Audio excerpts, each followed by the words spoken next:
तफसीर और तारीख की मुस्तनद किताबों में आता है कि अल्लाह ने इन बुनियादों की निशानदही के लिए एक खास गैबी निशानी भेजी।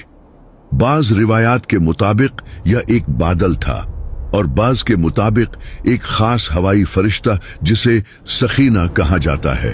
यह कोई आम हवा या बादल नहीं था। उसकी शक्ल एक बादल या हवा के झोंके जैसी थी जिसमें एक अजीब रूहानी सुकून और हैबत थी। इस बादल ने बिल्कुल इसी जगह आकर साया कर लिया या वह हवा बिल्कुल इसी जगह आकर ठहर गई और इसने जमीन को इस तरह साफ किया जैसे कोई झाड़ू दे रहा हो, यहाँ तक कि वह बिल्कुल इसी जगह रुक गई जहाँ आदम अलैहिस्सलाम के दौर की बुनियादें मौजूद थीं। कुछ मुस्तनद रिवायात में यह भी मिलता है कि एक गैबी आवाज आई कि ए इब्राहिम, इस बादल के साए के बराबर खुदाई करो, न इससे ज्यादा न इससे कम। इस गैबी और पुरअसरार रहनुमाई ने इब्राहिम अलैहिस्सलाम को वह बिल्कुल ठीक निशान बता दिया जहां खुदाई करनी थी। जब बाप और बेटे ने मिलकर इस बादल के साए के बिल्कुल नीचे इस सुर्ख टीले की खुदाई शुरू की तो जमीन के अंदर से वो कदीम, मजबूत और सब्ज रंग की बुनियादें नमूदार हो गईं जो अल्लाह ने खुद मुकर्रर की थी। यह वह लम्हा था जब तारीख के सबसे मुकद्दस घर की दोबारा तमीर का बाकायदा आगाज हो रहा था। बुनियादें मिल चुकी थीं, लेकिन अब इन पर दीवारें खड़ी करने का एक इंतहाई कठिन और मेहनत तलब मरहला शुरू होने वाला था जिसमें और भी कई अजीम मोजिजात उनका इंतजार कर रहे थे। मक्का की वह वहशतनाक और झुलसा देने वाली गर्मी जहां दोपहर के वक्त जमीन पर नंगे पांव रखना मुहाल हो, वहां अल्लाह के दो जलीलुल कद्र पैगंबर, एक बूढ़ा मगर अज़्म का पहाड़ बाप और एक तवाना और फरमान बरदार जवान बेटा इस अजीम शान काम में तनतना लग गए।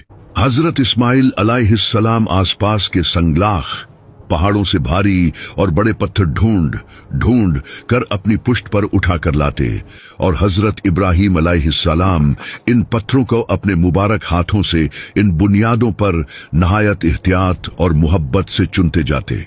दोनों बाप बेटा बारी बारी पत्थर उठाते, गर्मी और मुशक्कत से पसीने में शराबूर होते, लेकिन इनके चेहरों पर एक अजीब सा रूहानी सुकून था और साथ साथ वह दोनों मिलकर वह अजीम दुआ पढ़ते जाते जो आज भी कुरान के सीने में क़यामत तक के लिए महफूज हो चुकी है। ऐ हमारे रब, हमारी यह खिदमत कबूल फरमा, बेशक तू ही सब कुछ सुनने वाला और जानने वाला है। दिन तेजी से गुजरते गए और काबा की दीवारें आहिस्ता आहिस्ता जमीन से बुलंद होने लगी।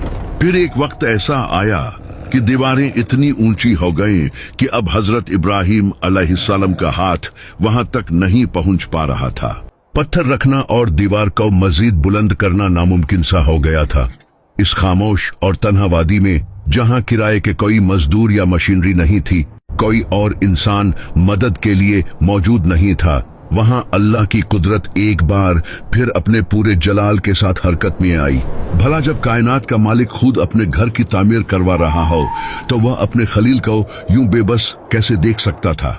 हजरत इस्माइल अलैहिस्सलाम कहीं से एक चौकोर सा भारी पत्थर लेकर आए। हजरत इब्राहिम अलैहिस्सलाम इस पत्थर पर खड़े हो गए।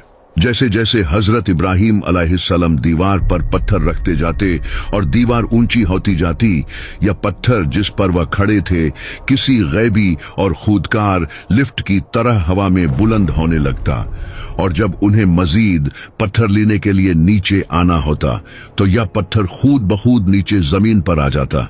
और बात सिर्फ यहाँ तक खत्म नहीं होती। इस सख्त और ठोस पत्थर ने अल्लाह के खलील के मुबारक कदमों के लिए खुद को मोम की तरह नरम कर दिया।